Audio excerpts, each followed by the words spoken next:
Ombudsman. Good evening. So, yeah. Tingin ko, Madam Chair, yung request ng ating Ombudsman ay baka pwede naman niyang mag-grant. Dahil marami tayong pagkukuhanan later on. Parang tingin ko lang mula sa previous na hearing natin kanina. Okay, so ang tanong ko lang dalawa po yung about confidential funds at saka yung yung tungkol dun sa mga cases. So in 2023, Mr. Chair, the Office of the Ombudsman Confidential Fund is 31 million. Actual obligation is 16.6 million. Can you confirm this, Madam Chair, Mr. Chair? Yung confidential fund namin 2023, Opo. I think if my memory serves me right, our confidential fund in 2023 was 30 million. Tama po, 31 million. Utilization? Yes, the obligation, utilization is 6.6 million. Can you confirm? Yes, Your Honor. On September 2023, during the deliberation of 2024 national budget, the Ombudsman said that his office can survive without the confidential funds.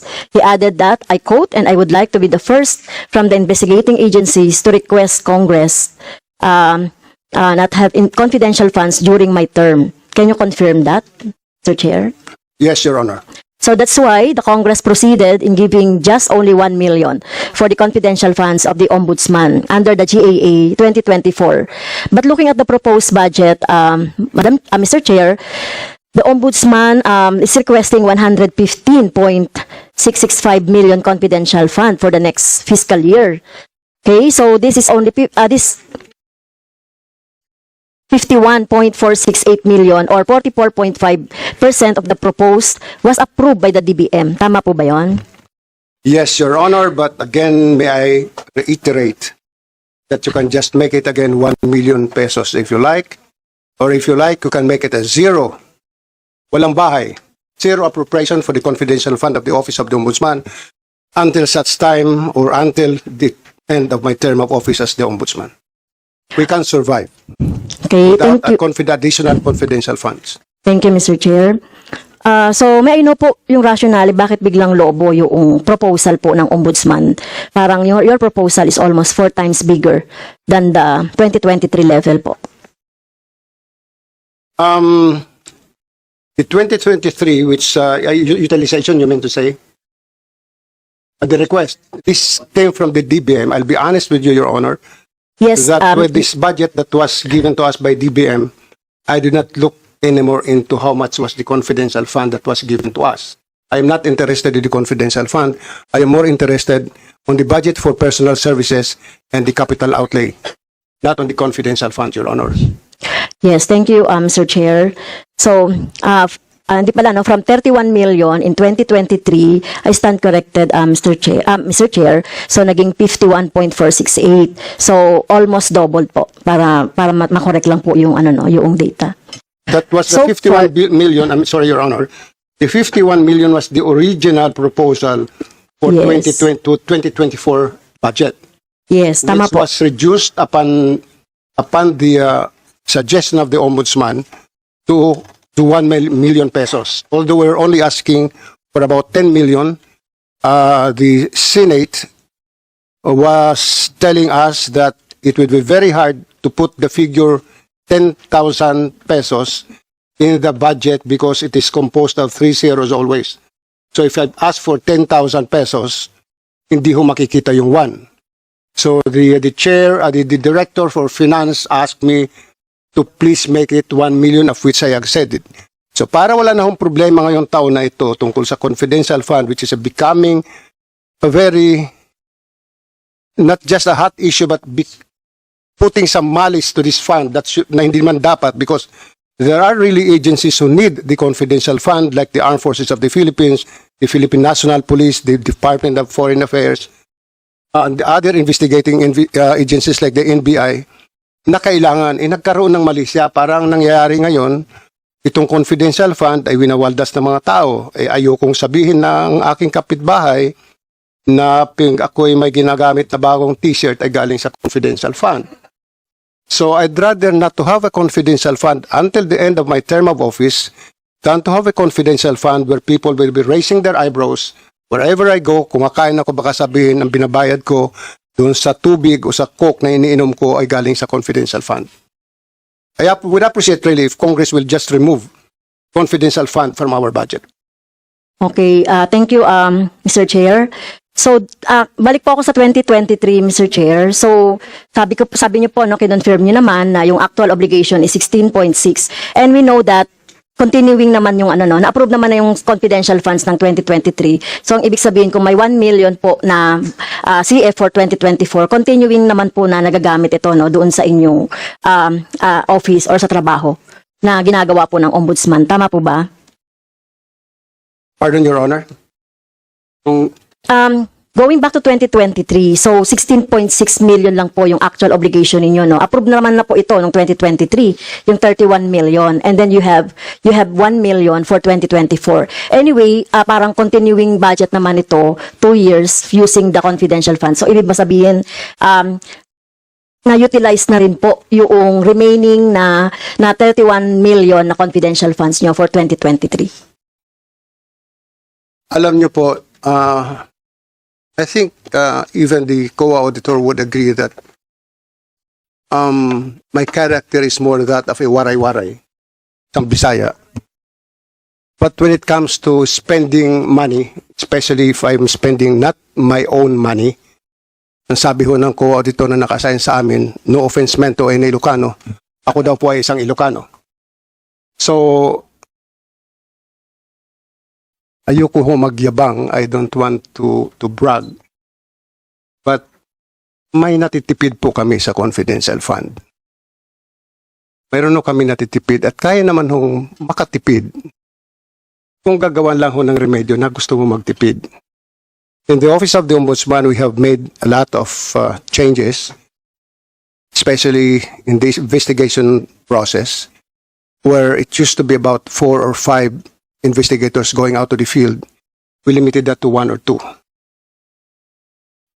We also have changed some method or manner of investigation so that we will be able to save money.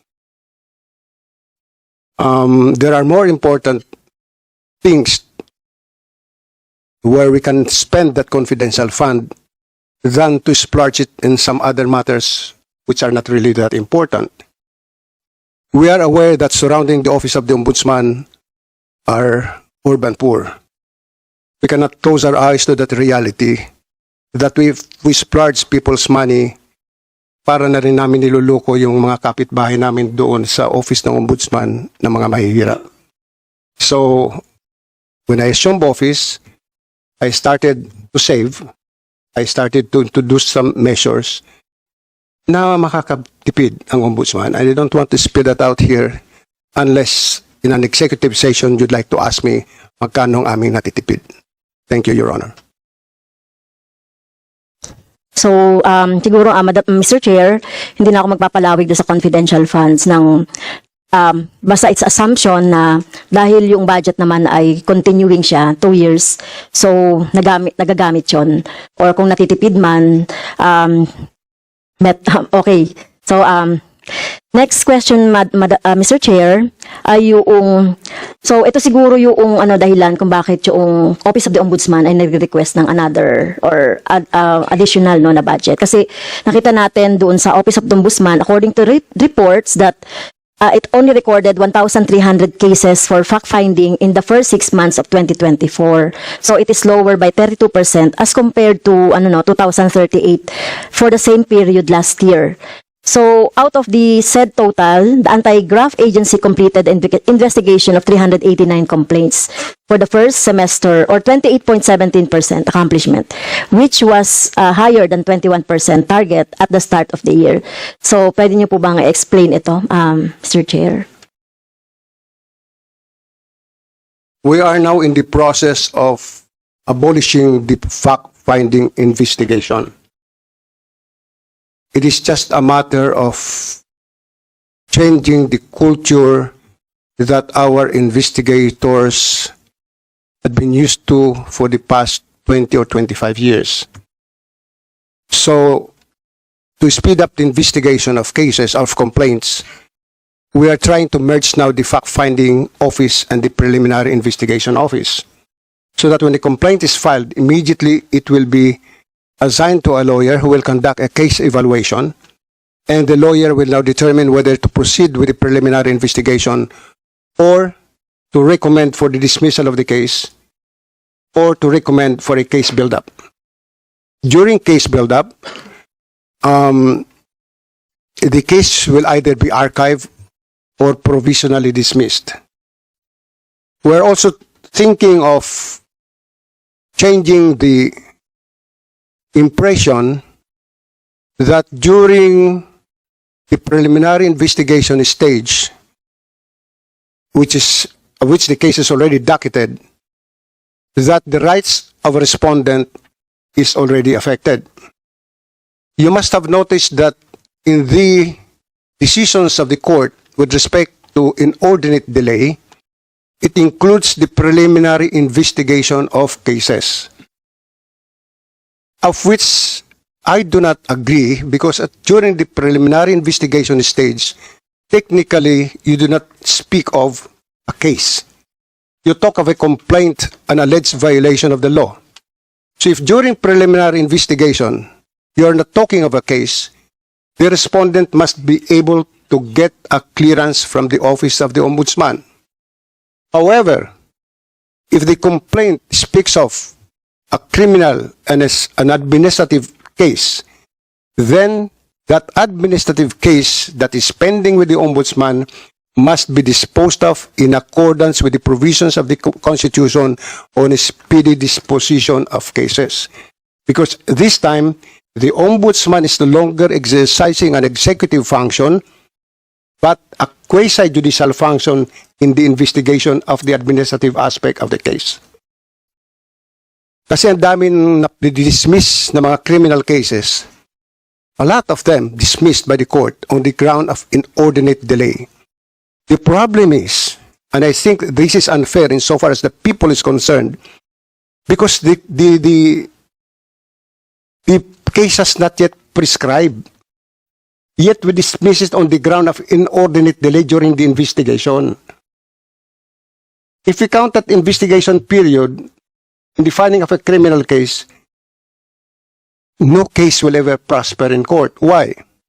An anti-graft case should not be likened to an ordinary criminal case under the revised penal code.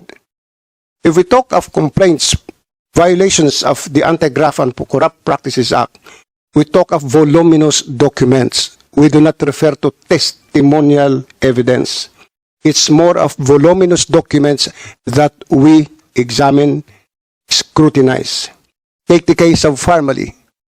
For every disbursement voucher or for every disbursement request, purchase request, there are 3, 4, or 5 disbursement vouchers. For every disbursement, of the 5 different disbursement vouchers, there are also 5 different signatories sometimes. So each of these disbursement vouchers must be examined by the investigators. It is not a joke to examine about 2,000 pages of documents. Formally was referred to us by the Senate.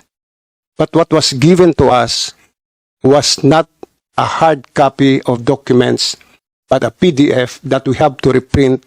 And I think we had about 100 reams of bond paper that we used in printing all these documents. On top of that, we have to verify and validate that these documents are really existing by going to the different agencies and have these documents certified through copies.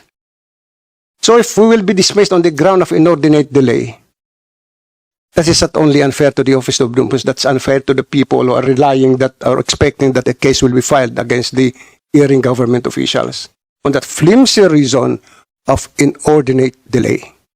And the decisions are different now. Sometimes a case is dismissed on the ground of inordinate delay that's been delayed in the Office of the Ombudsman for only 1 year, 2 years. In fact, there is a case that was been dismissed. How can we file the case? It was during the pandemic. How can we finish the case, the investigation of the case that was during the pandemic? And even the Sandigan Bayan, the gates were closed, so how can we file a case if you cannot even enter? You'll be barred from entering the building to file a complaint or information. Kasi lahat takot sa COVID eh. And just hope that the court will try to look into these things. That our cases that are being investigated is not a simple murder case where you need only to identify the death certificate, the medico-legal examination, the result of the medico-legal examination, and you rely more on testimonial evidence.